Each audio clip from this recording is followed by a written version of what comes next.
So you've worked really hard to turn your followers and your website visitors into email subscribers. But now, what do you actually send them? And how do you get them super excited to buy what you have to offer?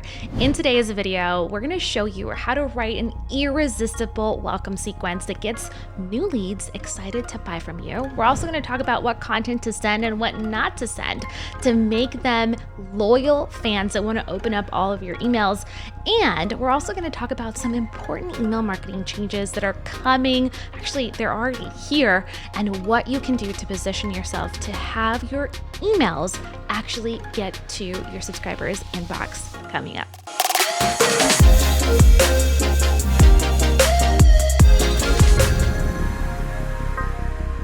What is up, familia? I'm super excited about today's episode because it's something super special that I don't think we've ever done before. In this one, we're actually pulling a recent training that we did inside of the Business Lounge membership. It's one of our monthly workshops, and we're going to actually guide you step by step through how to actually write a winning email welcome sequence. We have an entire template that we're going to walk you through, and it's going to be amazing. So pull out your pen and paper, take lots of notes, and let's get into this workshop. All right, gang. So let me just kick off by saying we are such proponents of email lists, right? And growing your email list. Sure, they've never heard us say that. I know, is they've such never a shocking sent revelation. Oh, shocker. But I love that we get this time and space to just refocus and think about why is it that we're growing an email list to begin with? Why is that so important? If you already have an email list, this is an awesome time for you to get just hyped again and excited about sending emails to your people, about welcoming people in the right way.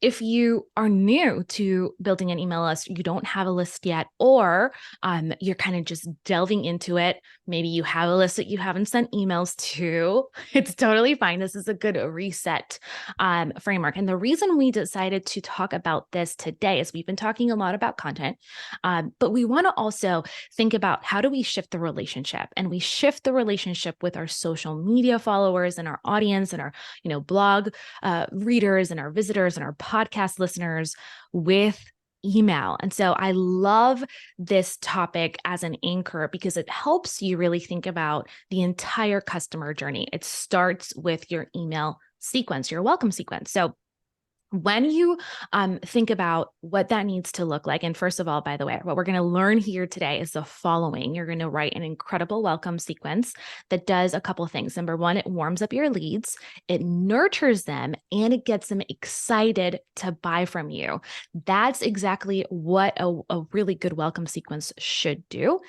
And we're going to give you email scripts. So that's going to be really awesome. We have 3 email scripts that you can model. I wrote these actually inspired by one of our loungers. Plus, we're going to also talk about some of the changes that are coming to email marketing this year, because Chris, my goodness, we have seen some pretty crazy things. Yeah, out of nowhere, actually, kind of all at once. It was kind of like the flood of AI. It just happened.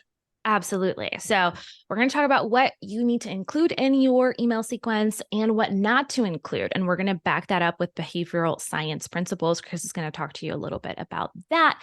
But as it pertains to the changes that are coming, we're going to probably actually hit on that a little bit sooner than I anticipated, because a lot of you guys have larger email lists too. So because TBL is such a diverse group, some of you guys have, 10,000 plus people on your email list. Some of you guys are just getting started. Regardless, there's some things that you need to know about. But before we dive into all that good stuff, let's talk about why you need to grow your email list. So a big part of what's coming in the new year in 2024, this is an election cycle, guys, right? So that means that Facebook is already up with their shenanigans.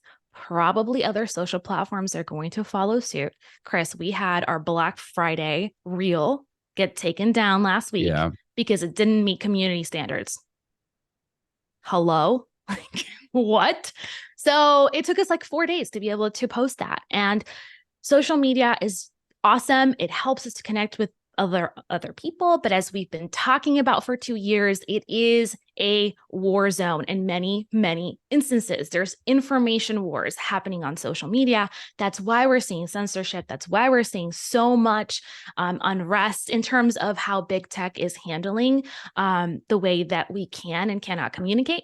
For a lot of you guys, this is not going to impact you, but for some of you guys, it will. I know, Amber Lyda, who's in our coaching group, last week had the same problem. She got her access got paused. I think she got like 2 days of restriction. So she can't post on her Facebook group for stupid reasons. She was just posting about how to get a VA, how to actually hire a VA for her therapist group. So this is going to continue in the new year. And that's a very important thing to keep in mind as you build your email list. You want to start looking at owning the relationship with your people versus relying on just having access to social. The other thing that's really important is, Chris, do you want to talk to us a little bit about the average ROI for how much you can actually make when you invest in email? I know that's something that you are very passionate about. So I wonder. Yeah, I've dropped this figure quite a few times. We have some new people here that probably need to hear it too. I did want to say this. I saw this literally happen today. So I know we beat up on the meta companies a lot, specifically Facebook with their algorithm. They tighten it up during election cycles for reasons that some are understandable and others that are not. But regardless, they actually sued the FTC today regarding monetizing kids' data on the Facebook platforms or the Meta platforms. But broadly speaking, though, I think it's actually a positive because we're seeing some of that natural friction again between private entity and government. Agreed. Whereas before, specifically in the 2020 election cycle, we saw a lot of coziness between the two. And I think that always leads to potential issues, right? Any big powers like that kind of getting together, getting cozy with each other.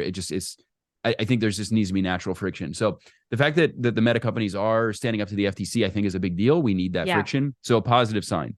Right. As far as, we are believers in what I think is becoming somewhat of a dying art form in direct response marketing. The old school marketers back in the day, the David Ogilvy's, the Mad Men of marketing, back in the day, you couldn't put out free content. That wasn't a thing. So you had to invest absurd amounts of money, whether that was in print ad or radio spots or television ads.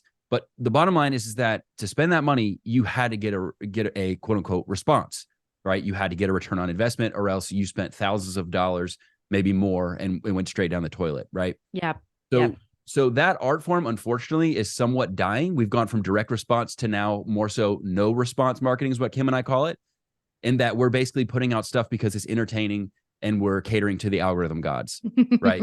So what we look at, though, and where I think your North Node always needs to remain is, yes, it's smart to have holistic touch points in your marketing. And that includes social media. There is nothing more powerful than building a relationship on social media, deepening a relationship with your podcast, using content to attract new people with discoverability like YouTube or your blog or Pinterest. But they all play and serve a role. But when you look at the hard, fast numbers, right? You look at what actually is driving a monetary return, a big ROI. Email is notorious. It's 3,800 to 4,400% ROI for every $1 you spend to grow your email list. Meaning for every $1 you spend, you can, over the lifetime of that $1 you spend to acquire a person or a half fraction of a person or multiple people, you can expect $38 to $44 in return. So my question to you would be this. And the only reason that we have to be a counterbalance and speak so positively in favor of emails, because there's so much shiny object syndrome elsewhere with chasing reels and algorithms, stuff like that, all of which we're a fan of, by the way, all of which we advocated for 5, 6, 7 years ago when nobody was doing content, because they're like, why would I give stuff out for free? That doesn't make any sense. Build a relationship. Now we've gone too far where we're enamored with content, but we don't focus on the things that make us money. We're not focused on how many hits did I get on my website this month? How many people joined my email list? How many conversions did I get? How many sales did I make? Where did I grow my follower count? Did I get engagement? Did I get whatever, likes? You know what I mean? We forget, Comments. right, Chris, we always say this, Saves. we forget the marketing part of content marketing, right? Email is part of the marketing part of content marketing. They go together, and it's so important to do both. So we have found that historically speaking, and we've talked, I sent an email last night. If you haven't read it by now, I'll kind of fill you in, but we talked about the state of the economy. Things aren't good. Mhm. our just the payback on our interest now, macroeconomically speaking, is absurd, and it's getting Yeah. worse. And we're printing trillions and trillions of new dollars, all of which is affecting you because of the hidden tax called inflation. We won't get into that, but you guys probably feel it by now when you go to the grocery store or go to the gas Yeah. station, which has got a little Mhm. bit better. So what we want to do is help you guys be recession proof. When the algorithms change, guess what doesn't change? Email. When ads no longer are working or you got your account blocked, what have you, guess what's still working? Email. So the people that we've seen make it, including ourselves, long term, now staying power over 10 years, a decade in business, and we've seen this in multiple industries, both on and offline, is a core foundation in email marketing. Doesn't mean we can't do other things on top of that or ancillary things, but starting with email marketing as the core central focus of driving and converting new customers has always been the foundation of what we do preach, teach, and what we've seen work and give you staying power. I love it. So that being said, I'd love to take a temperature check, and thank you, Chris, so much for that. How many of you guys are sending emails at least once a month? Do you have an email list? Let us know in the comments. And then that way we have an idea of where everyone is at. Like I know Jenny, for example, she said, that's me. I have an email list, but haven't sent any out. Totally okay, Jenny. It's important to start where you're at, right? And that's okay. We just want to keep adding small but important layers in our marketing. Okay. So Sarah says once a week. Carol says once a week. Awesome. Nadine says just started. Again, great job, Nadine. Cindy says just started weekly newsletters about a month and a half ago. Awesome, Cindy. Love it. Cheyenne says I have one. I just sent my first one last week and like forever. Good job, Cheyenne. I love that. Francis, yes, but I haven't sent anything in over a year and I've pivoted. That's okay, Francis. You can always come back and we'll talk about that too. Eugenia, literally sending my first email of the month right now. I have a small list, but it's something. Yes, it's something for sure. Melissa, just starting a list. Holly, I send emails when I have sales and I have started sending monthly. Patrice, no, I'm starting over. Totally okay, guys. So tons of places where everyone is at.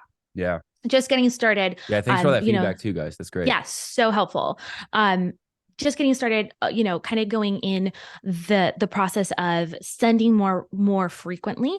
Now, we're going to talk to you guys about kind of a few benchmarks to think about, and hopefully this motivates you. Normally in online business, and this is the case too for local businesses who are selling online, as well as for hybrid businesses. So you might be like, you might not consider yourself an online business because you offer in-person services, but you also offer online. This is the case for everyone doing online marketing, okay? $1 a month is what you should make for every subscriber on your list. Okay. So if you start thinking, okay, I want to hit, remember, this all ties into your next year's goals, right? So if your next profit milestone, let's say, is $1,000 a month or $5,000 a month or $10,000 a month, the general benchmark is for every email subscriber on your list, if you're doing your marketing consistently, you should actually ROI $1. Now, this varies greatly. For us, there's been seasons where we make $4 to $5 per subscribers. There's some seasons where maybe we make 75 cents. It depends on where we're at in our own journey of being entrepreneurs. So maybe like when I was in the success path, hustle stage, I was maybe making 50 to 75 cents. I wasn't quite at the $1 per subscriber mark because I hadn't figured out my messaging and I wasn't super consistent with my marketing.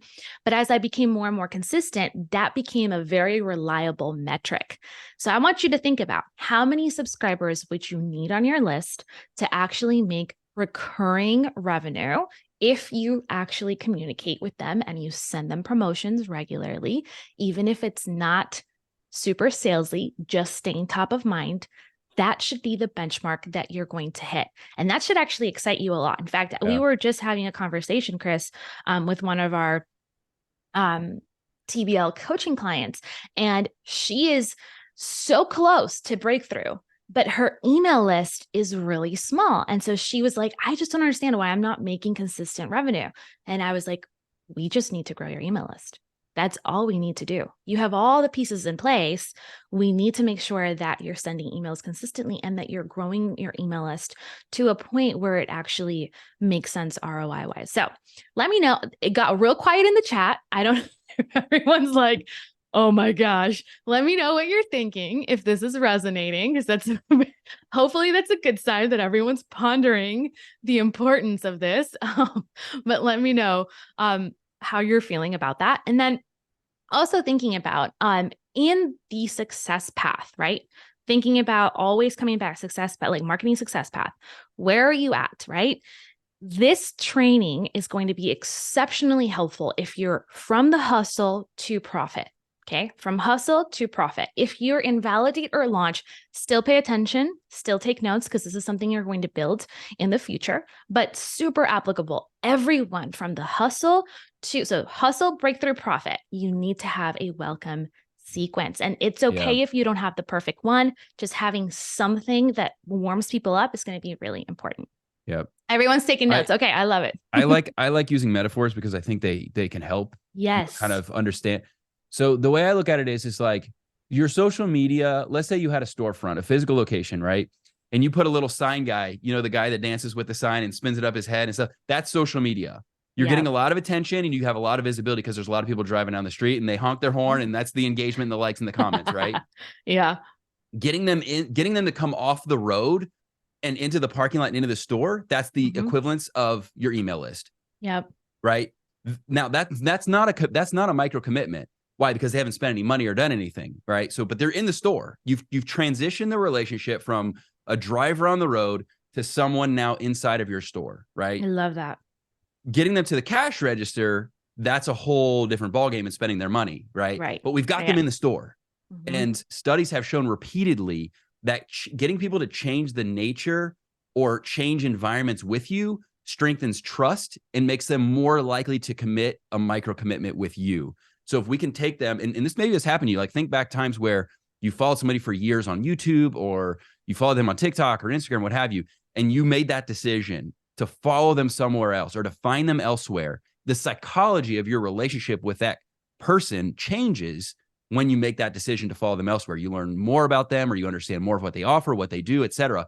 So we want to find ways to predictably create that transition so that we're getting them inside of our store, so that we're moving them closer to putting them in front of the cash register to pay you money. So that's the metaphor that I want you guys to kind of retain, because sometimes these digital concepts, we don't have like an idea, like, why am I doing this? Like, what does it matter? Why can't I just sell on social media? And you absolutely can. Like, you could stand out there with your little sign and say, like, here you go, I'm selling you something right here on the street corner. But what we found is that when you get them inside the store, the likelihood that they spend more is much higher. And also, you don't have to chase them down the highway to go find them again, or hope that they come back at some point in time, which you have no control over. When they're in your store, right? They've gotten off the road, they're in your store, you know where they are now. That's your email list, right? I love that. Now I know where they are. I can go track them down because they're on aisle 2. I saw them. You know what I'm saying? So that's the power of that transition, is borrowed versus owned. Borrowed is social media. If the algorithms decide tomorrow to never show your content to a follower that you worked hard to earn, they're going to forget about you. And that's happened to me often. People that I actually want to see their stuff, and I realize, wow, I forgot about you. Like, because I haven't seen your stuff. Right. We want to get them in the store, off the road, in the store. So please, like, make these mental frameworks for yourself. You can borrow mine if you want to, or make your own. But that way you'll understand the importance of why you're doing these things. Absolutely. I love that, Chris. Thank you so much for that reminder. That's super helpful.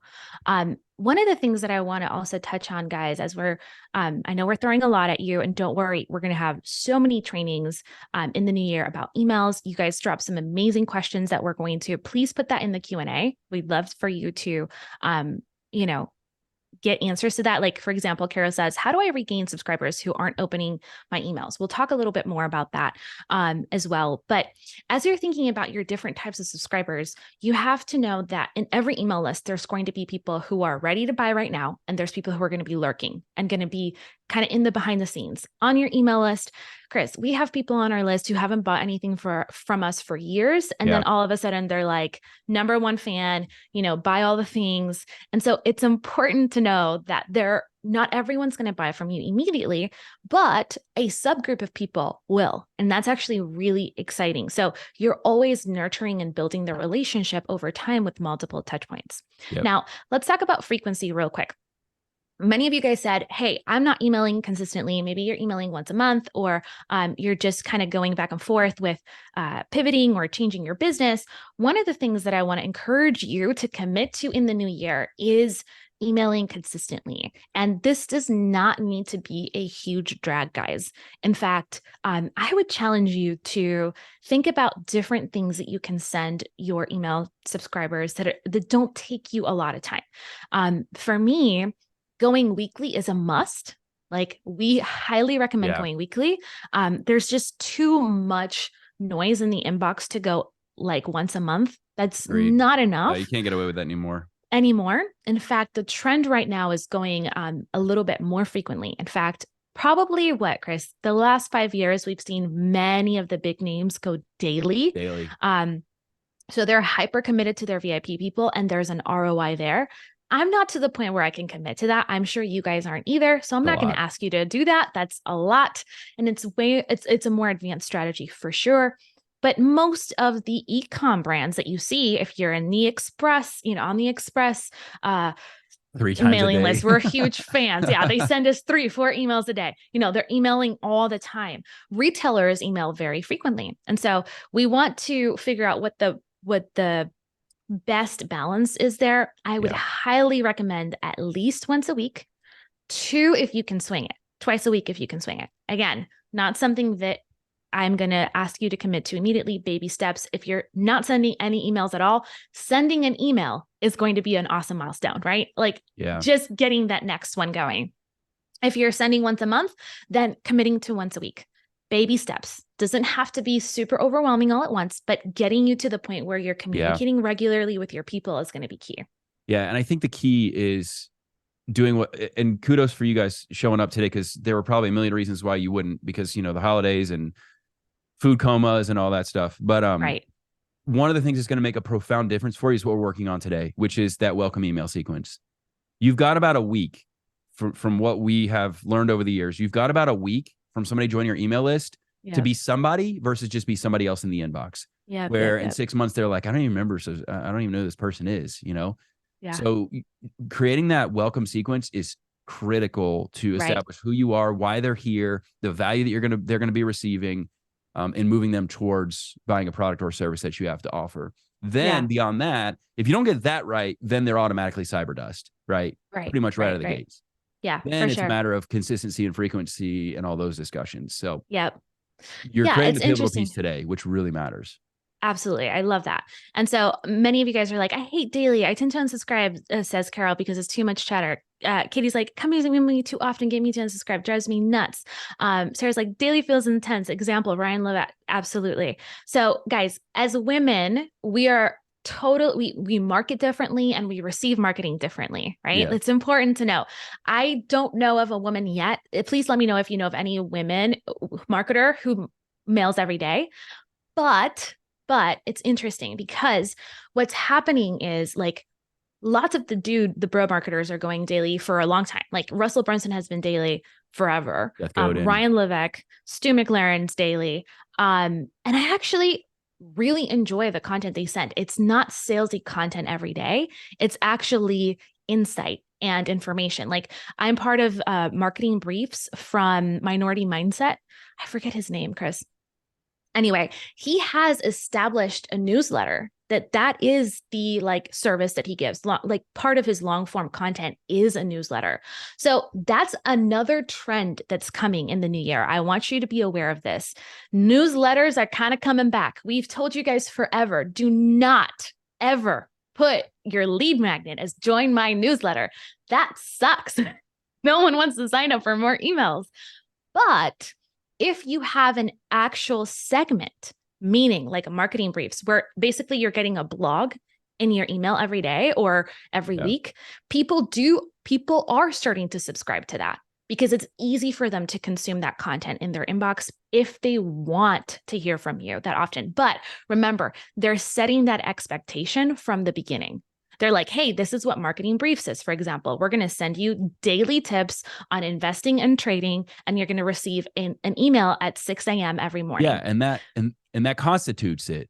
Exactly. Right? So you got to feel the room, because in that situation, you're like, what do I trade today? And you're dying for that email.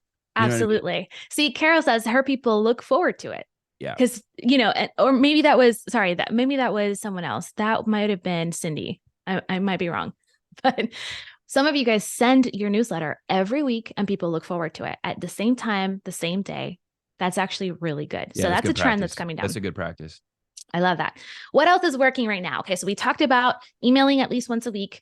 Twice a week is getting very popular. Honestly, I think we're going to push and try going 3 times a week next year, but with really valuable content. Remember, there's a difference here. It's not sales emails all the time. It's, hey, this is a helpful tip. Hey, this is an encouraging note. Hey, this is a podcast, right? Yeah. So thinking about your email in different ways is also going to be really helpful, like actually having buckets for your emails. But don't worry about that if you're not already consistent. That's only for those of you who already are going weekly. You might want to add an extra day. So I know, Sarah, for example, that might be your thing with Tuesdays and Thursdays. Yeah. All right. What else, Chris? So some changes happening starting 2024. I believe it's February of 2024. Yeah. You will not be able to send email blasts, meaning broadcasts, unless you have a domain email. So that means that you are actually emailing from, let's say, for us would be kim@kimberlyannjimenez.com instead of something like kimberlyjimenez@gmail.com. Yeah, you can't be Sally Sue Hair Salon and Grocers @gmail.com. At Gmail. Yeah, can't do that anymore. So that's going to be an important change. If you don't already have a domain name and have your email set up in a domain, that's going to be critical. We're going to pull Brian for a little bonus tutorial on how to set that up in the new year. So just keep that in mind. Going to be a big importance. And then we're also seeing some restrictions, Chris. We actually migrated over. We still use ConvertKit, love it. We'll probably go back to it actually, guys. But we moved as an experiment to Keep this year. We have a pretty large contact list, and that was a huge undertaking. I think we did, but I'm not totally sure. Yeah, we wanted to fully vet it out. Not a good idea. It has been a nightmare. And we'll tell you all about that in an Insiders podcast coming up. But essentially, what we're seeing is a lot of restrictions coming down the pipeline. They're basically saying that since the pandemic, the send volume has been much larger, and email providers are cracking down. I don't think that's actually totally true. I think they just don't want big companies to be, mass volume sending as much as they do. Yeah. But that seems to be right. That seems to be just for Keep right now. I did talk to a couple people in the industry. They said they've noticed the same thing, but just keep that in mind. There might be some changes coming to whatever service provider you use. Keep an eye on your inbox. They will probably email you, like if you're on ConvertKit or Aweber or Kartra. So keep that in mind. Keep in mind too, and I know, a lot of you are probably maybe freaking out when we say that there's a lot of restrictions and things changing in email. The beauty is this. If you could take your following on Instagram and take it to TikTok, you'd be like, I don't care. Do whatever you want, Instagram. I'm going to chase the new opportunity. It's now on TikTok. I'm taking my followers with me. Bye. You have the leverage. Yeah. That's the dynamic with email, because Keep, we're like, hey, if you're going to be charging us overage fees, we didn't get to that yet. Yeah. But if you're going to be charging us more in detail. Overage fees or raise our prices 3 times in a year, just to sell us, you give us a lowball price, then you've rug pulled us 3 times. We're out. We're taking our email list and we're going somewhere else. For sure. So that's empowering. Whereas when you have built 20,000 on something else and then you have no control over that's not a fun feeling. So, I think for a lot of you, just having that and knowing that you can take your ball and go somewhere else and play in somebody else's court, it really is hey, I actually own this thing and I can take it where I want. And it's a true asset. I love it. So true. Hey, Kim from the future here. Just wanting to let you know that if you're enjoying what you are learning so far, you're going to want to make sure that you get your buns on the Business Lounge waitlist. And you can go ahead and do that by going to thebusinesslounge.co. That's thebusinesslounge.co, or by using the link in the description box below, because we're getting ready to open up our spring cohort and you do not want to miss being a part of this awesome program. All right, back to the workshop. Chris, if you can give me some screen share ability, that'd be awesome, because I want to show you guys. We're going to show you real quick here the worksheet, because many of you guys are taking notes and you're going through it. I wanted to share with you. Let's see here. Can you see my screen? It's loading. Yep. Okay, perfect. All right, fam. So we've gone through page 1, why you should grow your email list. We've talked about that. We've talked about helpful reminders about the ROI for email marketing, why you should be thinking of your next profit milestone with your email list in mind. And then what's that may working also now. involve, guys, you might be like, how am I going to run promotion all the time? Keep in mind that Yeah. that can include building in continuity, you Right. know, like a subscription in your model, right? But so keep in mind, it could be emailing more frequently and having more promotions to hit that $1 average per month, or it could be adopting your business model to accommodate continuity or subscription or membership or so on and so forth. Okay, let's touch on that real quick. How do you actually make money from your email list? Number 1, the PS section is something that you should always think about, adding something that people can buy from you, right? Yeah. That's super important. Number 2 is having promotions that you do at least once a quarter. That is also really important. And number 3, just emailing in general should get people to respond and say, how can I work with you? Just organically. If it's relevant. Those content. are leads. If they're the right people, they should be interested in doing business with you. So that's something to keep in mind. For some of you guys, it's super straight to the point because you sell products.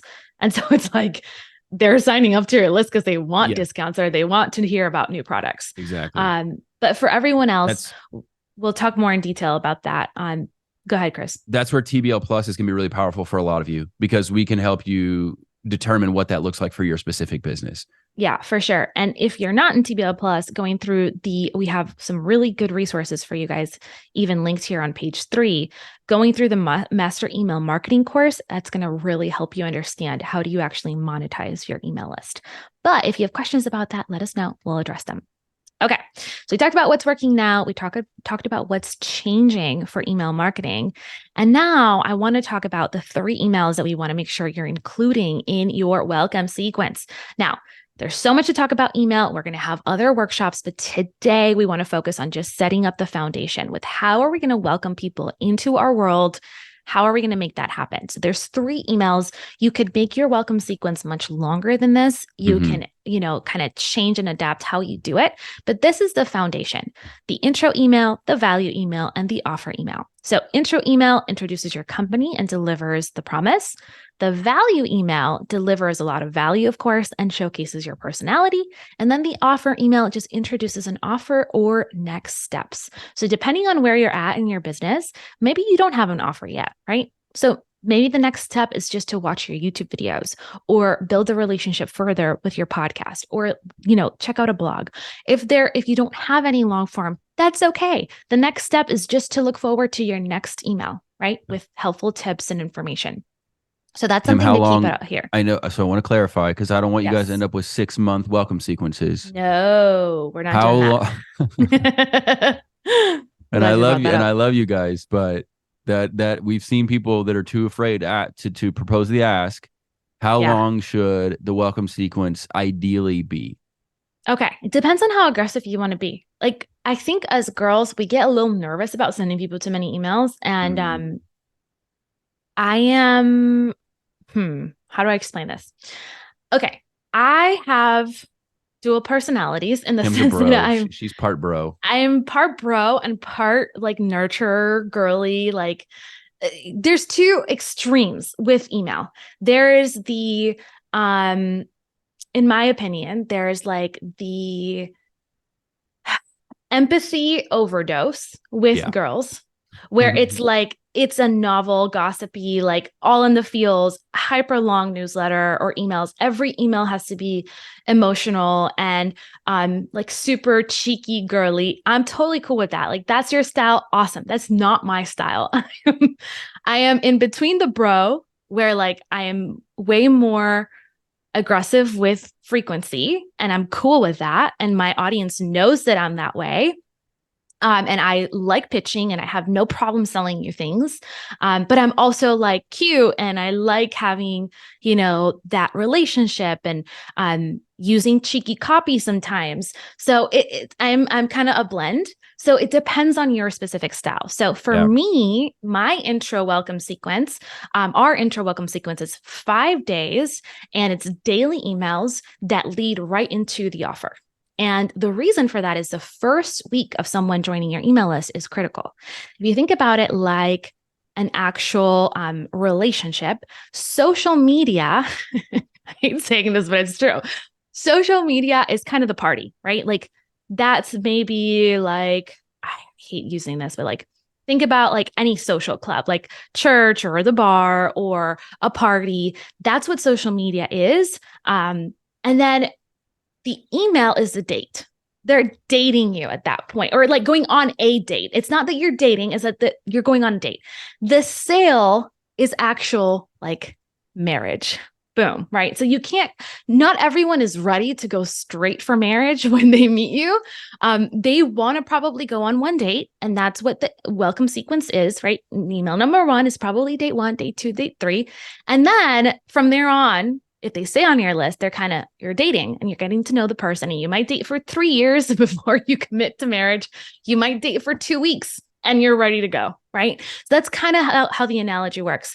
And for me, I love sending daily emails with new subscribers because I want to get them in my world. I want them to go different places, check out what we have. I want to get them stuck on the podcast because I know if I can do that, I build the relationship, I get them quick wins, and they will want to buy something from us. But it's not always just about the sale. It's about, I know that if I send them the right content pieces based on their interest, they're going to be super excited about their business. They're going to implement, and they're not going to just fade away in the background. So that's something to think about too, that I think is important. So Chris, to answer your question, I go daily, but you could space it out no more than a week.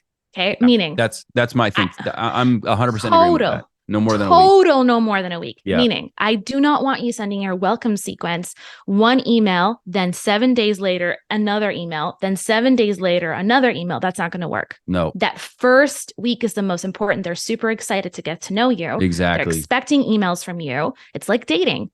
So no more than 2 days in between emails, in my opinion. What do you think, Chris? I totally agree. And you have to think of times where, you are excited, flip the script and put yourself in a position that they're in. Yeah. Right. I think sometimes we only think about ourselves in the dynamic. Like imagine sometime you wanted something and customer support took a week to get back to you. Yeah. Like, or like you didn't get more information. Did you forget about me? You were all hyped and then you couldn't get any information that you wanted. Right. So keep that in mind too. I think sometimes we're so hyper focused on, I don't want to annoy them. I don't want to bother them. I don't want to, but we don't think about the fact that like, hey, they also might be excited a little bit, like a little bit. They might want to get your emails.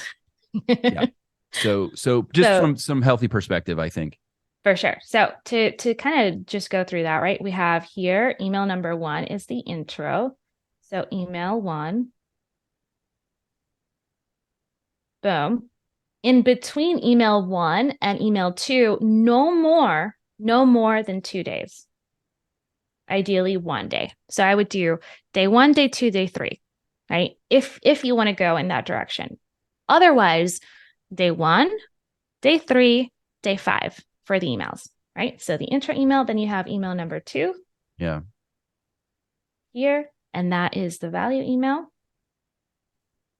I don't know why I always write and I keep just like going up. I don't know why I do that, guys. Sorry. Cool. So again, 2 days here, max. And then we have email 3. Keep in mind, guys, everyone has different opinions of what works for them. I'm sure you've heard other people say, go daily, wait longer. This is just what has worked. And I've seen work the last 10 plus years. Oh, wait, 2 days, not 3. We're doing 2. All right, there we go. Awesome. So 3 emails, 1, 2, and 3. That's kind of what it would look like. And from there, any questions up until this point? I know we have some in the Q&A, but Brian, if you can tell us if these are relevant to answer right now or for later, let us know. Yeah, really good questions in the Q&A, guys. Keep those coming. We're going to address those. We'll address those. Awesome. Okay. So back to our, can you see my, we're back. Okay, perfect. So if in your actual worksheet, you're going to see here linked your welcome email template doc, and that's going to be just a little bit of some like email scripts that you can follow along with us on and write on your own. This is the implementation portion, guys. So feel free to even start writing your first email. I'm going to go through it and we're going to go through it together. And we're going to talk about why we have these different elements in the actual welcome sequence. As you can see here, it's totally inspired by Holly Bear's brand. Holly has Superior Feline, an awesome supplement company for cats and dogs. And loosely, this is not copy I wrote for her because I don't know her brand that well, but it's loosely inspired by her. So email number 1, right?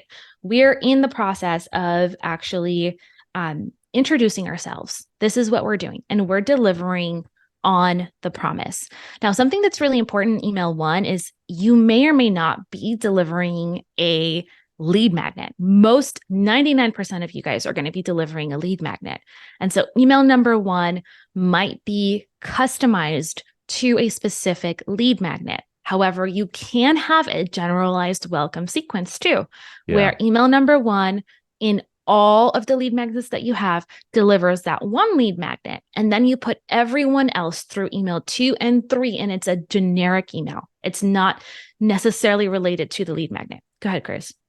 I was going to say, you have to adapt this for what they're doing. This is more like they downloaded a lead magnet or they joined for your newsletter specifically. Mm-hmm. If you've got a lead form and they filled out a lead form, you're obviously going to sell them right now. You're selling them, right? You don't need to go through and tell them all this fancy stuff. And they want a quote. They're ready to do business. So make sure that you're not applying this. And this is why it's important to understand the psychology. I love marketing psychology. I don't love just marketing. Yeah. What is the psychology behind what you're doing here, right? You're taking them from cold, I'll take an appetizer, I'll take a little sampler, to like, I want to do business with you. But if they filled a lead form, they jump the line, man. Like they're ready to buy. So you don't need to do this unless maybe they go through and they don't buy. And then, later down the road, you have more advanced where like, then you send them through like a nurture sequence or something, which again, just block what I just said and just put it in your mind for like future consideration. You don't have to do that now. I don't want to overwhelm you. Yeah. But like that's the psychology of like what you would do with somebody that didn't take action to then reclaim them. Because somebody asked, Carol, what do I do to regain subscribers, not opening emails? Nurture sequence. We'll talk about that a little bit later, but for sure. When they're coming in and they want something, do not take them through a 3 to 5 day or a week welcome sequence. They want a quote, give them a quote. That's the difference between marketing and warming people up and actually selling. Right? You got to identify your leads, and there's different leads in different buckets. And oh my goodness, we have so much to talk about, guys. This is great. We're going to spend the next 3 workshops talking about emails, and I love it because there's so much to talk about here. Lead wise, sales wise, this is where the magic happens. Okay, back to our copy here. Chris, can you guys see this well enough? Is it big enough in the screen? Okay, perfect. So here's just how we're going to introduce it, right? So we're introducing the company and delivering on the promise. Hey, beep, beep, your DIY cat food arrived. Remember, this is very cheeky copy, right? If I was in Sarah's niche, for example, Sarah caters to executives and their male. So I'm going to be way more professional in my subject line, but it's still going to be catchy. Right? It's still going to be relatable. That's what's important here in the first email is getting people to open it up. And then remember, depending on your voice and your specific style, you may or may not be super quirky or be very professional. I would highly advise you to not be super professional if you are catering to consumers. The only time I would say, hey, be buttoned up and very like poised is when you're actually talking to corporate clients like Sarah is, you're in an executive environment, and that makes more sense for your positioning. Otherwise, you're going to be talking to a friend, and that's how Sarah is going to write regardless. She's just going to write in her voice is going to be more corporate, professional, in the office kind of style. Yep. Okay, so thanks for downloading my free DIY cat food guide. Click here to download it. I'm so excited to help you finally demystify the art and science of preparing nutritious meals at home for your feline friend. So what we're doing here in line 2, guys, is we're reiterating the value of what they just downloaded, right? So I'm assuming that this is the lead magnet, the free DIY cat food guide, and I'm reiterating why they made a good decision downloading this thing because I want them to consume that guide. I want them to go through it. I want them to get excited about it. Most people who join a lead magnet, they don't even open it. They don't even use it. We want to encourage usability. And you'll see why we've written this sequence to remind them of the thing that they just downloaded and why it's so great. Then, spoiler alert, it's actually a lot easier than you might think. So I'm encouraging them. And so welcome to Kitty & Co, right? That's the company. I'm so excited that you're here. You can change this for your specific brand name, of course, edit it and change it. But this is just how we're going to introduce our brand. And this is where we're going to talk a little bit about who we are. So just in case you're wondering what we're about around here, we exist to help cat owners like you extend their lives with their furry friends with real foods and natural remedies that are backed by science. Every week, we'll send you helpful tips. So what are we doing here? Boom, I'm telling them who we are. And then immediately I'm telling them what to expect. So that's the second layer of your welcome email. First, you're delivering, or maybe the third, you're delivering on the promise. Then you're introducing yourself. And next, you're telling them what to expect. Like, hey, I'm going to be sending you emails, right, with helpful tips and tricks to DIY your own pet food straight from our blog and discounts on our top of the line cat food products from the shop. Now, here's a really good thing. If you are committing to a specific time and date, and you are committing to a frequency, you can let them know, hey, every Wednesday at 6 a.m., I'm going to be, a new email is going to land on your inbox with helpful tips and tricks to DIY your own cat or pet food. And then, so if that sounds like something you'd be into, here's what to do next. This area, guys, is so important. Chris, I need you to explain to them much better than I can why psychologically in the first email and in the first email only, we're going to jump them from multiple different places. So we're going to take them and have them follow us on Instagram and whitelist our emails and listen to the podcast. And why are we doing that on the first email? Yeah. So I mentioned it earlier. It's when you change environments, it actually has been found psychologically to establish trust. And so it was interesting how they arrived at this. There was an experiment done that was in a dating capacity, and they were teaching men that were approaching women like in a social environment to like ask them to even like change locations inside the same institution. So like if they met at a bar, it'd be like, hey, let's go over here and talk where it's like not as loud or whatever. And like just doing that, the more they change locations, the higher the probability of amorous activity, which I know that's weird, but like it's what the study is. I didn't make up the study. It's just what the study was. But what they found was that it just increases the likelihood of established trust. And so like some of them would advise like, hey, like go to a different institution or move here, move there. So what you're doing is you're using the psychology of that by building trust. And when they follow you in more places, you're establishing that trust even further. I like it. So good. Again, I did not make up that study. I like it. It's really good. Okay, so moving on. Next, we're going to tell them what to do. And guys, this is where you're going to have them follow you on social media, have them whitelist your emails. And by the way, we have we just have a little page on our website where we tell them how to whitelist our emails. And Brian, if you can find a link to that so they have an idea of what that looks like, I think it's just /whitelist on our website.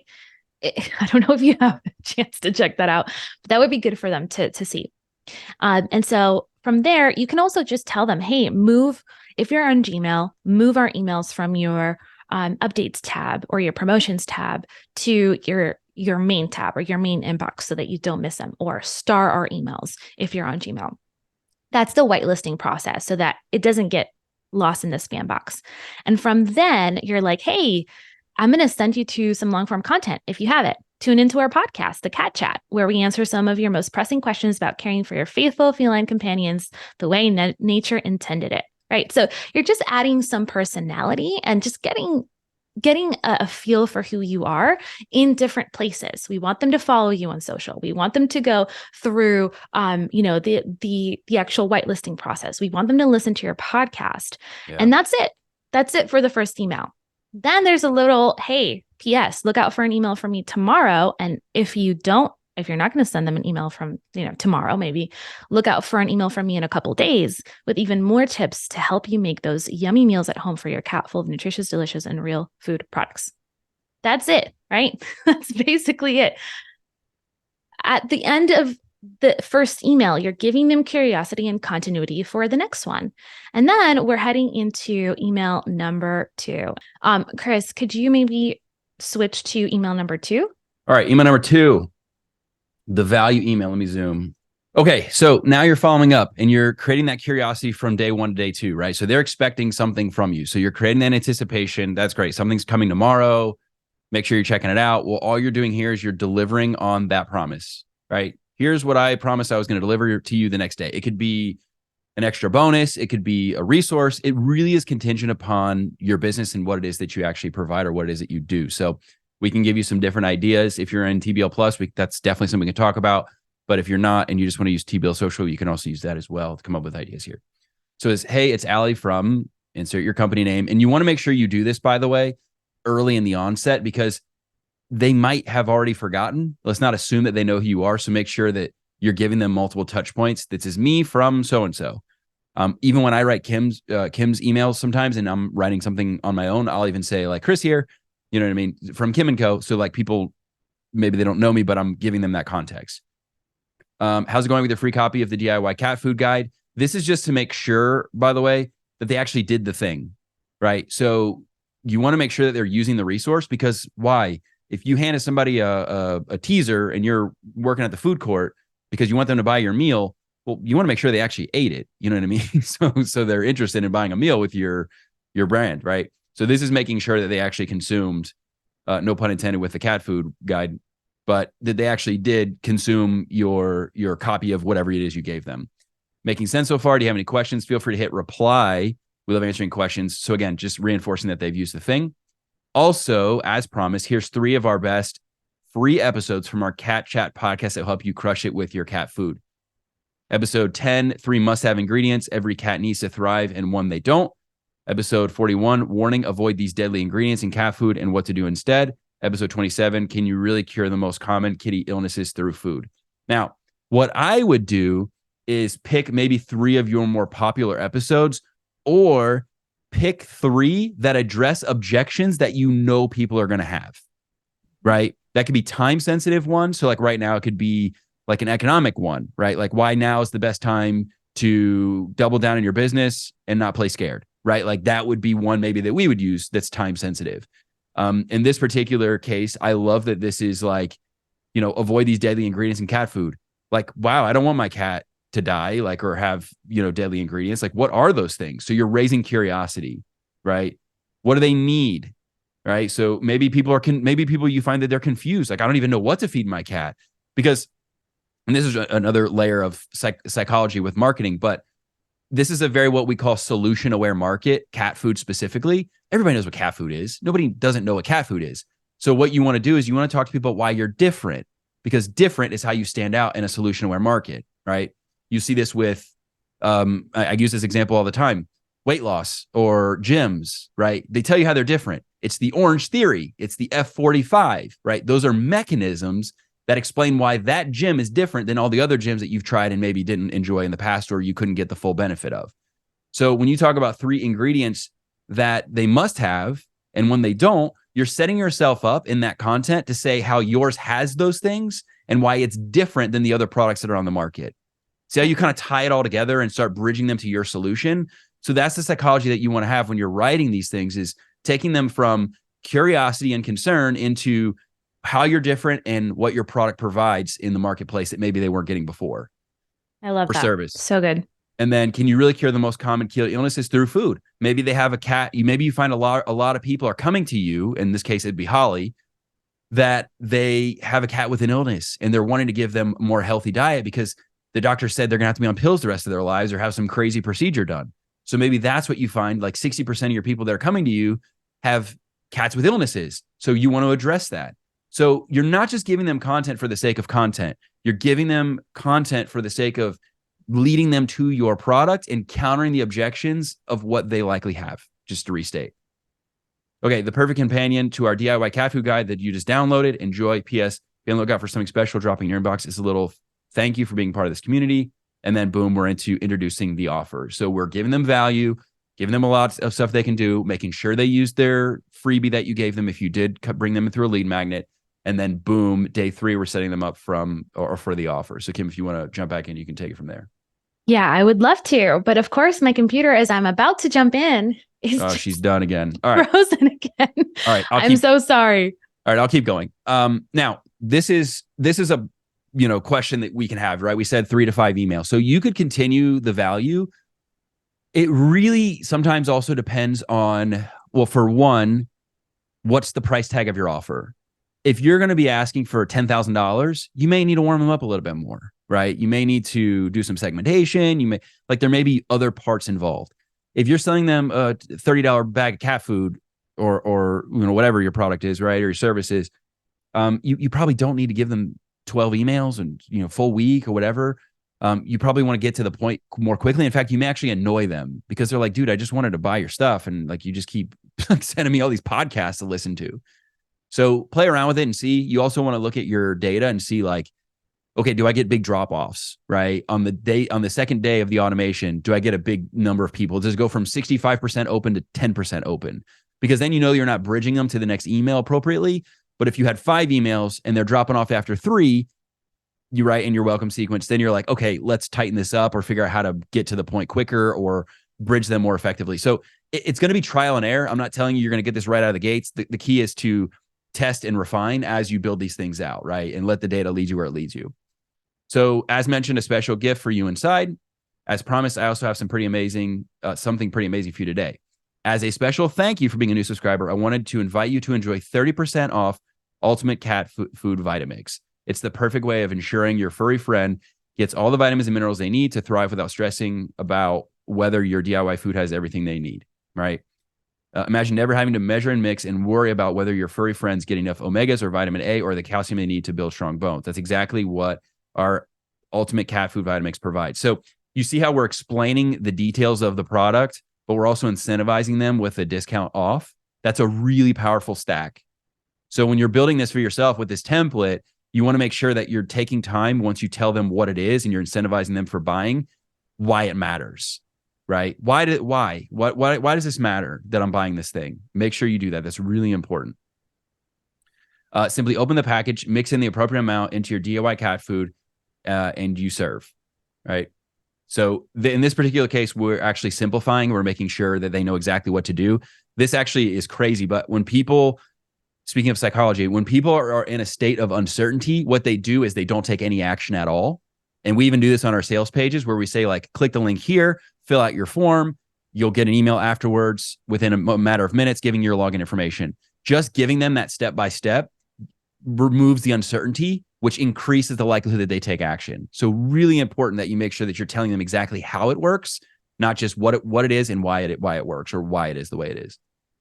And hey, this is something we do for our new subscribers like you. Again, scarcity, really important here. So you're going to want to claim it before it expires we'll fix that in the next 24 hours. After the deadline is over, right? Reverse discount here. The Ultimate Cat Food Vitamix goes back up to its regular price of blah, blah, blah, blah, blah. You could actually put the price in if you wanted to. I want you to kick off your journey to make DIY cat food that keeps your kitty healthy, thriving, and saves you hundreds in potential vet bills. So really important here. We are really building value, right? In the offer by saying, like, hey, we're actually saving you money. So added benefit, right? Not core benefit, not primary benefit, but ancillary secondary benefit. You're actually going to save money doing this. Oh, wow, really? I save money in this, right? So again, we've got to really think about who our people are and what's important to them and how we're the multiple layers of benefit that it has to doing this particular route that we're selling them on. So if you're in, take advantage of this ultra special gift we put together for you by clicking this link, right? So boom, send them to your sales page, your sales asset, so on and so forth. Go ahead and do it now while you're here thinking about it before life gets in the way. So this is an objection we always try to counter with people, because more often than not, what people do is they'll say, oh, okay, great, I'm going to do this later tonight. And then they forget. So we want to make sure that we remind them, do it now while you're here thinking about it before. It always feels condescending when I write it. It makes me feel weird, but it actually does make a big difference. You're moments away from giving your furry friends a serious health boost, and having that peace of mind is priceless. So what are we doing here? We're painting a transformation, right? Serious health boost and having peace of mind.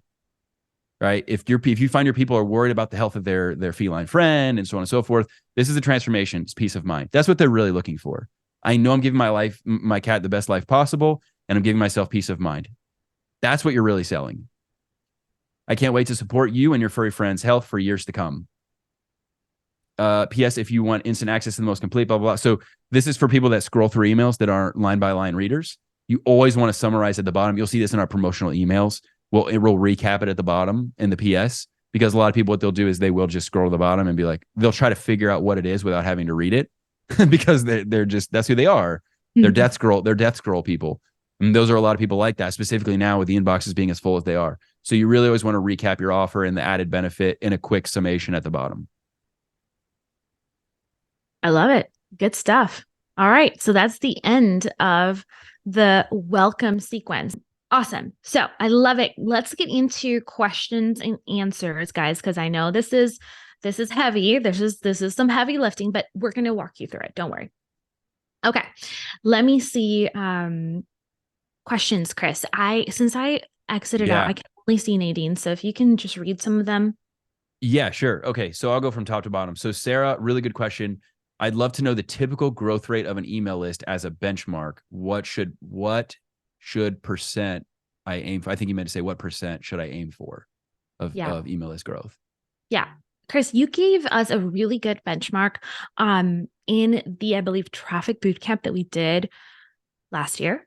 And aiming for 1 to 3 emails a day as you begin is really good. Yeah. So 100 subscribers a month is a really good place to start. Agreed. And from there, you can kind of go up. If your list is not nearly anywhere close to that, that's fine. It'll grow 1 to 3 as you build your traffic. 1 to 3 a day is the if you're like starting from scratch or your email list is dead, 1 to 3 a day is a really good benchmark to shoot for. I would say your next goal is going to be like 5 to 15, then 15 to 30. In an ideal world, and this depends on your offer too, right? If your service, like Matt was here earlier. He's a chiropractor. Like he doesn't need 50 leads a day. That's insane. Like he needs 1 conversion. So it really does depend. If you're selling digital products, you need a lot. In an ideal world, you'd be getting 50 plus a day to sell at the rate that you need to, because conversions are just, once you whittle it down, conversions are just going to be extraordinarily lower. So you need that velocity of lead flow. But again, depending on your offer, right? But I would shoot for starting out 1 to 3 a day. If you're seeing that consistency, you can build from there. I agree totally. And last thing I'll say, if you're at that phase 1 to 3 and you're like trying to figure it out and, I don't know what to say to make sales and I don't know people, follow up with those people individually, personally, right? If you're like, I don't know what automation to build, follow up with them and be like, hey, I saw you join. I'd love to and do like insight surveys with them and figure out what they're looking for. You may actually even sell those people. So you don't have to go straight to automation. You can go straight to a manual analog follow-up with them, get on the phone, do a Zoom, like whatever, or even just an email follow-up. So that sometimes getting that feedback can help accelerate the process because you know what people want to hear from you and you've gathered that data. For sure. I love it. All right. Carol asks, how do I regain subscribers who aren't opening the email? Okay, great question, Carol. Do you want to go through a re-engagement sequence? We talk about this in the Master Email Marketing course. It's linked in your worksheet. We have a bunch of resources for you guys that you can take after this class and dive even deeper. But essentially, a re-engagement sequence just has really good information that you have already put out. Maybe it's blogs, maybe it's podcasts. And the way that we do it is that we have a 10-day re-engagement sequence. And it's not always daily. Maybe we'll give them 1 or 2 days in between, but essentially you're just trying to get people back. Another good way of getting people back to opening your emails is also to do some kind of marketing event. For us, Content to Customers really helped. A lot of you guys were part of that. Scaling Blueprint really helped. Whenever you do something new, people tend to be like, oh, what is that? That's out of the norm. That can also really help. So those 2 would be my recommendations. Yep. Awesome. What other questions? Oh my goodness, they're so good. Sarah, my high ticket clients are males. What would you suggest? Segment the men. That was a question. Segment the men with a question mark. Yeah, in terms of copy, the way you write to them, Let me know. Yeah, if yeah, that's- because we I were think that's what you 'cause- mean. Yeah, she dropped that question. We were talking about like being like more bro marketer versus Okay. saying like beep Yeah. beep and stuff like that, you know, being more playful. It's challenging to speak to your different segments differently. We have tons of guys in our email list, but it's predominantly women. So our voice is mostly to women. So I would say use the voice that's going to yes, segment for sure. If it's high ticket, segment. If low ticket is women, then keep those two separate. And you know that high ticket, you're going to be speaking to the males about facts and Yeah. figures and the logic brain, and no, like, Yeah. they want it straight to the point. You know, they don't, it's not that it can't be long, but if it's going to be long, they love the logic behind it. Women love more to be like wooed in their marketing, just like we are in a relationship. We like to be nurtured and have, you know, more like of that emotional connection with someone before we buy. So it's just different, you know, marketing styles and different selling styles. Something we're seeing that we're testing, because we've seen a lot of people doing it and we're testing it as well, is in your actual opt-in form for your lead magnet or whatever, we're actually qualifying them and segmenting them right out of the gates. Right. So we're asking them specific questions about who they are, not just name and email, but if we use a convert box and there's a sequence of like 4 things they fill out, we're being like, what best describes your business? How much range of revenue are you generating? And then based on that, we're going to be able to segment and send them different emails, because that is a good email practice, is to segment to different audiences. But again, for those that are just getting started, please just ignore everything I just said. The goal is to get the welcome sequence and to be emailing frequently. Ignore everything else I said, but that is something more advanced that we are testing on our end. Yeah. Okay. I love that. Sarah, are you an emerging leader, CEO, or employee? Yeah, that's actually really, really good. And something to talk about for sure in TBL Plus, I think your lifetime. So that would be awesome for you. That's the kind of thing we can dig into in more detail. Okay. What other questions do we have? Amy, what do you think of a newsletter that kind of has both, sort of like trending TLDR, too long, didn't read synopsis, and then the long version below? About the long version below.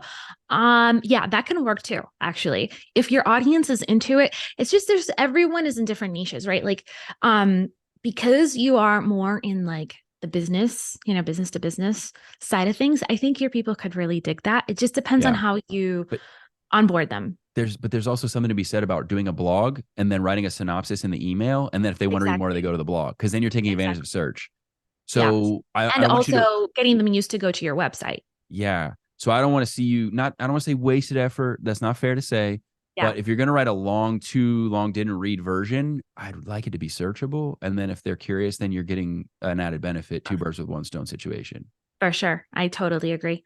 It depends on what's going to be easier for you too. So you can kind of go either way. Sometimes I'll write the blog first. Well, this is my process for content. I think I told you guys this, but I write the blog first, then I record YouTube and the podcast and write the email.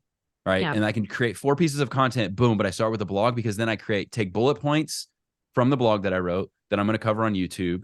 I basically condense that or elaborate further on those points in the podcast, because I can talk longer about it. And then I write the blog or the email because it's fresh on my mind. But it all starts from the blog. So I build multiple pieces of content from just that. And I can get it all done in like an hour and a half. And one day I did 4 in a row. So it was like a whole month of content, and I did it in like 3 hours. Yeah. Multiple pieces. Now, you're an exceptional writer. Let's just say that. But that's practice. That's not, I'm not, you know, this is growth mindset, right? Not fixed mindset. This is just because I've done it 1.5 billion times. But I totally agree. But not everyone likes writing. Right. So like, that's another thing. Whatever is fastest for you, like sometimes podcasts are faster and have it transcribed. Awesome. Yes. But we find it to organize our thoughts in writing really helps. If you turn on your podcast microphone, right, and you start recording just from scratch, I promise you're going to be like, I'm the worst podcaster ever. Barely anybody can just turn it on and just riff by themselves. So last month's outlines that we gave you guys for free will really help, right? Yeah. So like the not for free, like bonuses that we added. Yeah. I'm in my marketing lingo, guys. I'm in my marketing lingo from Black Friday. Everything's free. But yeah, so for me, writing the blog first, I have things in my brain that I want to say. So when I record the podcast, I have like an outline, and I'm not just sitting here just talking to the microphone. I've warmed my brain up to this topic that I'm discussing. Right. Perfect. Love it. All right. Other Yeah, questions? Crystal, how do opt-in emails work in this, or I'm sorry, double opt-in emails work in this sequence? Beautiful question, Crystal. I Yeah, love this is that a question. really good question. So the thing that you do with double opt-in is you don't deliver the first email until they have double opted in, right? So like they have to actually click on the link and then they get the first email with the actual delivery of the lead magnet. You could do it in a different way where you have some people have reminders of double opting in. Yeah. Just like, hey, reminder, you haven't double opted in. And some platforms let you do that. But in So what I know situation like do you recommend having it and not having it, the double opt-in? it depends. It depends on your business model. Some people really don't mind having their audience jump through hoops to get into their newsletter because they value the right person. They Right. don't just want lurkers. Right. Most marketers don't do double opt-in. We don't do double opt-in, but we No. might do double opt-in in the future. We don't do double opt-in because we notice that it really is too much for our audience to jump through. Maybe not too much, but we would miss out on a lot of business if we did that. But we have thought about it many times. I've been like on the edge of going that direction just because there's a lot of, we have to do a lot of list hygiene to clean up just total BS emails, fake accounts, spam accounts, and also where your traffic sources are coming from. Yeah. Once you hit a specific, like after you're about 40,000 in your email list or more, and a lot of you guys are like, I don't know if I can get there. You will get there. Growth mindset, like Chris said, you're going to grow your email list. I'm telling you, I never thought I would get here. You tell me this 5-10 years ago, I'd be like, what? The most I could ever get is 10,000. It's like, no. The sky's the limit. But once you pass about 40,000, it starts getting intense. And depending on your traffic sources, if you're like running Facebook ads, those are higher quality leads than like random people who find you on YouTube. Like for us, our channel is pretty, like we have 4 million views. So that brings a lot of fake accounts and a lot of, just stuff that we have to deal with. So that's the reason why we've thought about double opt-in. But a lot of people want to keep their list really, really fresh and clean and high quality. And also price point matters. If you're selling high-end things, you can have people jump through hoops because you don't want freebie seekers. You know what I mean? So it just depends on your strategy. Agreed. Sweet. All right. Nadine, should you send your regular this is a great question, Nadine. I think she just left, but you'll see this in the replay. Okay. Should you send your regular newsletter emails to people who are still in the welcome sequence? If you know how to set it up to where you don't do that, don't do that. You're just going to confuse people. Same with in other situations too. If they're in some kind of a sequence, then you don't need to do that. So typically you can do exclusions depending on the tool you're using, where you can say like send to these people with this tag, exclude people in this sequence, right? Yeah. Like ConvertKit, you can do that really simply. But make sure, this is really important, make sure people don't get stuck, that they're exiting your sequence if you're going to have that, because people will stay stuck in the sequence forever and then they're never getting your newsletters. You have to, right? So like, don't do it if you're going to shoot yourself in the foot and create a big monstrosity of mess where you're actually not, like, you're butchering relationships with people. Make sure that you really understand how to make sure that tech is aligned the way it should be, because you can like kind of mess things up if you're not careful. But as a general rule, practice, yes, you should do that. Yeah. Exclude the people who are going through your welcome sequence. In a welcome sequence. Broadcasts. Yeah. Okay. Part 2, Nadine asked, does it make sense to introduce an offer if your current offer is small, like a workbook, would you still give a discount? That would be ideal. An intro offer and email number 3. For some of you guys who are high ticket, that might be a discovery call. It might be that's why I said next steps, right? It might be join my webinar. It might be sign up for my audit, whatever.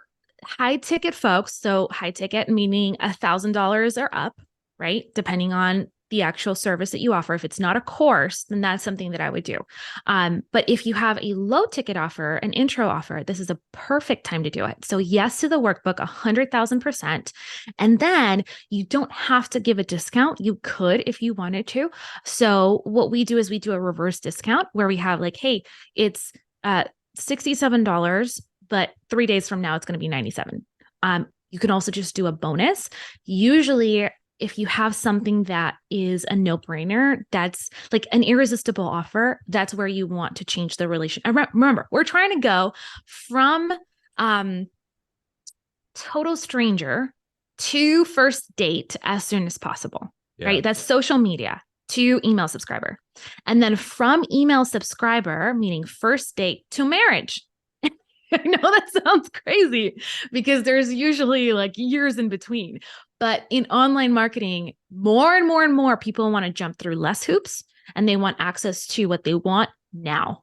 Meaning we have to be really careful about not running, for those of you who are experts and coaches, not running your business with too many obstacles to entry and giving people access to more of your products kind of in an e-commerce way because they're used to Amazon and ordering it right now. Think about that for those of you who are in the expert niche. But like Nadine, having a workbook would be great. Discounts, bonuses are awesome. If you're in e-commerce, discount just makes too much sense not to do it, just to get that first sale. So that's why we used that specific mechanism. Keep in mind, there are two forms of micro commitment. Some people think that joining your email list is a micro commitment. It's not. It's a pre-micro commitment, right?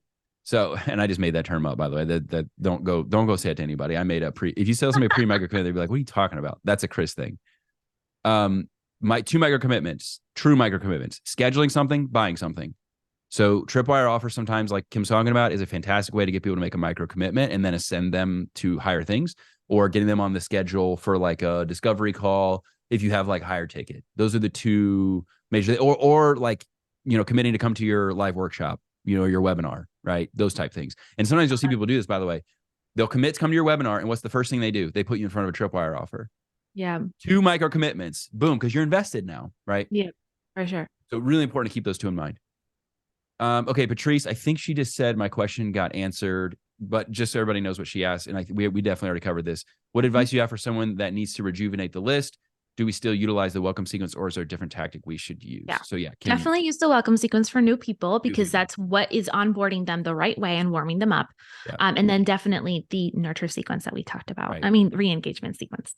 Okay. Cheyenne says, when is an appropriate time to start selling to the list? My Today. answer is Right now. My answer was 10 years ago, but the second best time would be today.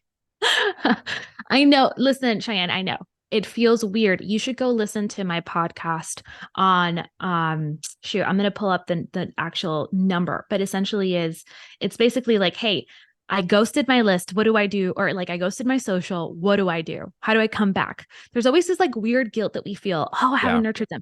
Sure. So nurture them now, right? Like they probably haven't noticed that much that you've been gone. So just like come back, slide into the DMs like nothing happened. You know what I'm saying? And just go for it. There's no, people might unsubscribe. They might be like, who's Cheyenne? That's fine. Now, it's okay. Rewarm them up.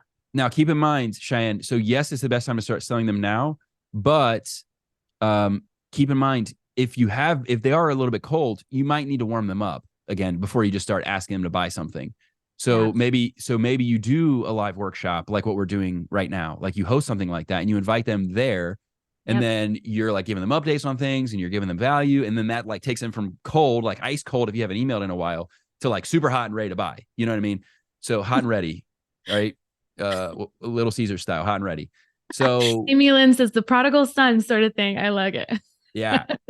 So you can definitely warm them up quickly, but definitely start the sales process now, forever and always. Like we'll always be selling, always be marketing, and always be selling. Okay. Carol, I have had several subscribers ask if I can put the newsletter in an audio so they can listen to the newsletter in the car, etc. I'm hesitant to do this because it is more time on my end, and this is all free. Your thoughts? I have thoughts on this if you don't, Kim. Heck no. Heck no. They can pay you for a newsletter on a podcast, and they can pay $10 a month. And that's what I was going to say. Boom. Premium. Yeah. I was going to say, if they're asking for audio content, they might be asking you for a podcast and they don't know what they're asking for. Exactly. And it could be a private paid podcast too. Yes. It does not have to be free, by the way. Remember, and if you haven't heard this quote before, Henry Ford said, if I had asked my customers what they wanted, they would have told me a faster horse. Exactly. Right. So what they're asking, think about what they're actually asking you for, right? They're asking you for audio content. If you can put that in a podcast and make money from it, and make it an extended version of the newsletter. Like you write the newsletter, hey guys, this is this and this topic. I created this long form, I created this episode for you. If you want to listen to it, it's, $10 a month to be involved with my private podcast or something like that. Right. That's a huge thing that's becoming a thing. So Oh yeah. that might be what they're actually asking you for. I love it. Carol's. Oh, wait, was that the Carol question? Okay. That was Carol. Yeah. Sorry. Crystal. Okay, so Crystal, there's two Crystals. This is Crystal. Tell me if I'm saying your last name correctly. Mediate. She's still here. Mediate. Sorry, we butchered that probably. I hope you're like a therapist or something, because mediate would be just like the perfect last name for That's so good. Is it mediate? Is it seriously mediate? I don't know. Amazing. She said perfect. I don't know. But I don't know to which one she said perfect. Anyways, I know. If you have already presented an intro offer in a lead page after opt-in, do you reintroduce something new? Ooh. It's a great question. Okay, first of all, where are these advanced marketers coming out of the woodwork? You guys are like ready. Don't get me fired up. We will be here all day. Okay, so Crystal, this is the perfect thing to sell them in the welcome sequence. So they downloaded your lead magnet, boom, the page turns into Tripwire, right? Yes. Into a sales page. That's what we do. Buy my thing. Okay, maybe they didn't buy. If they buy right away, take them out of the sequence and then onboard them as a customer. Same welcome sequence, but then helping them to actually use the thing that you just sold them. Right? Yep. Now, for people who don't buy, that's if they buy. For people who don't buy right away, warm them up, welcome them. Hey, check out my thing. This is the perfect addition to the thing that you downloaded. And then you can go from the welcome sequence and you can truncate the welcome sequence. See how like email 1 and email 2 are introducing your brand. And then email 3, you're introducing the offer. You can start seeding the offer a little bit early, like in email number 2 or in the PS of email number 1. And then from your welcome sequence, go straight into a, 4-day sales sequence as an example, or a 4-part sales sequence where you sell them on the actual lead magnet. I'm going to encourage you to go and funnel hack us. So go to Content Calendar template. I already did it. You'll see an exact example of how we do this with Content Calendar Playbook. Yeah, funnel hack us. And you just shared it. We were on the same. I was literally, while you were explaining, I was literally looking it up. So yeah, it's going to redirect them from this lead magnet download to a Tripwire offer. And then they get an email sequence that sells them that Tripwire offer. Just to show you how effective that is, we ran this the past month. We're getting as high as a 2.65 or 3 ROAS on ad spend. 3 ROAS, yeah. Meaning we're making 3 times over what we're paying for ads specifically for that. So we're going to a lead magnet, free lead magnet, but we're getting so many sales on the redirect to the Tripwire offer that we're actually profitable on the ad spend. Exactly. If you're break even on a Tripwire offer off of a lead magnet, you're killing it. If you're making 3x what you're spending, that's bananas and pajamas. That doesn't even make sense. Yep. Sarah asks, so the redirect, is that the thank you page? Just funnel hack it. You'll see exactly how it's set up. Because even the language. Essentially, Sarah, it replaces the thank you page. Yeah. It replaces the thank you page. It's instead of a thank you page. Yeah. It's kind of like thank you page and sales page in one. Right. So what we did was we said, like, here's your ultimate content calendar template. Now that you have your template, fill it up with a content calendar playbook with resources already put together. So we're giving you this thing for free, and then we're actually selling you something that helps you fill it up. Yeah. Right. So that's how you want to think about, like, what is this? How does this, like, you don't just sell them a thing, that like is built on the thing that they just downloaded for free. It's like, exactly. Ooh, that's really tempting. I want that. I want to fill this out. Right. Because we're helping them create velocity. Think about when you're selling things to people, you want to think about how, if it's an add-on to what you just gave them, right? Like upsells or triple offer, stuff like that, faster or better, right? Those are the 2 things you're looking for. Does it help me do it faster, or does it help me do this better? Right. And have that frame of reference. So if you can create that with a Tripwire off of a free download, this helps you do it faster, it helps you do it better. Your likelihood of converting sales on that redirect is really high. So there you have it, exactly how to actually build a winning welcome email sequence step by step. If you enjoyed this episode, please give it a big thumbs up, and don't forget to sign up for the Business Lounge waitlist. Again, we're opening up that cohort for spring very, very soon, and you're not going to want to miss it, because we're going to have some amazing bonuses. We're going to be talking more about how to actually turn your content into customers, how to choose profitability over popularity in a very strategic way, and of course, how to make more money from your content, from your leads, from your sales, from your traffic in a way that serves people and is full of integrity. I can't wait to see you over there. And of course, I'm sending you all the love. We're rooting for you here at Kim & Co. Un beso, and I'll see you in the next one. Bye for now.